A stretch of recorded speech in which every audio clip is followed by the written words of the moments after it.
एक शांत जंगल में जहां चारों ओर सफेद बर्फ बिछी थी, क्रिसमस आने वाला था। दूर गांव में घंटियां बज रही थीं और जंगल के किनारे एक छोटा सा क्रिसमस ट्री खड़ा था। किसी ने उसे सुंदर सजावट और चमकती लाइटों से सजाया था, लेकिन ठंडी और सूखी हवा के कारण वो पेड़ धीरे धीरे सूखने लगा था।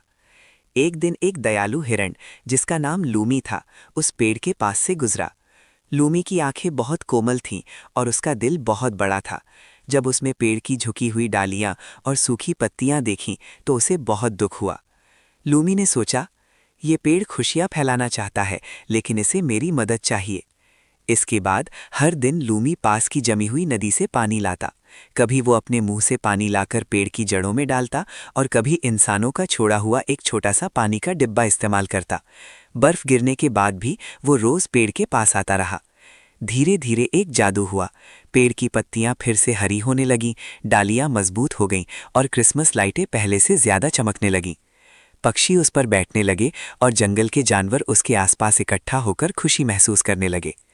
क्रिसमस की रात गांव के लोगों ने उस चमकते हुए पेड़ को देखा और बहुत खुश हुए। उन्हें ये नहीं पता था कि इसके पीछे लूमी का प्यार और मेहनत थी।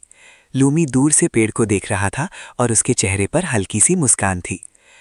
एक शांत जंगल में जहां चारों ओर सफेद बर्फ बिछी थी, क्रिसमस आने वाला था। दूर गांव में घंटियां बज रही थीं और जंगल के किनारे एक छोटा सा क्रिसमस ट्री खड़ा था।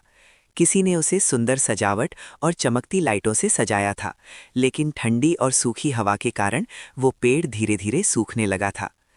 एक दिन एक दयालु हिरण, जिसका नाम लूमी था, उस पेड़ के पास से गुजरा। लूमी की आंखें बहुत कोमल थीं और उसका दिल बहुत बड़ा था। जब उसने पेड़ की झुकी हुई डालियां और सूखी पत्तियां देखीं तो उसे बहुत दुख हुआ। लूमी ने सोचा, ये पेड़ खुशियां फैलाना चाहता है, लेकिन इसे मेरी मदद चाहिए। इसके बाद हर दिन लूमी पास की जमी हुई नदी से पानी लाता। कभी वो अपने मुंह से पानी लाकर पेड़ की जड़ों में डालता और कभी इंसानों का छोड़ा हुआ एक छोटा सा पानी का डिब्बा इस्तेमाल करता। बर्फ गिरने के बाद भी वो रोज पेड़ के पास आता रहा। धीरे धीरे एक जादू हुआ। पेड़ की पत्तियां फिर से हरी होने लगीं, डालियां मजबूत हो गईं और क्रिसमस लाइटें पहले से ज्यादा चमकने लगीं। पक्षी उस पर बैठने लगे और जंगल के जानवर उसके आसपास इकट्ठा होकर खुशी महसूस करने लगे। क्रिसमस की रात गांव के लोगों ने उस चमकते हुए पेड़ को देखा और बहुत खुश हुए। उन्हें ये नहीं पता था कि इसके पीछे लूमी का प्यार और मेहनत थी। लूमी दूर से पेड़ को देख रहा था और उसके चेहरे पर हल्की सी मुस्कान थी।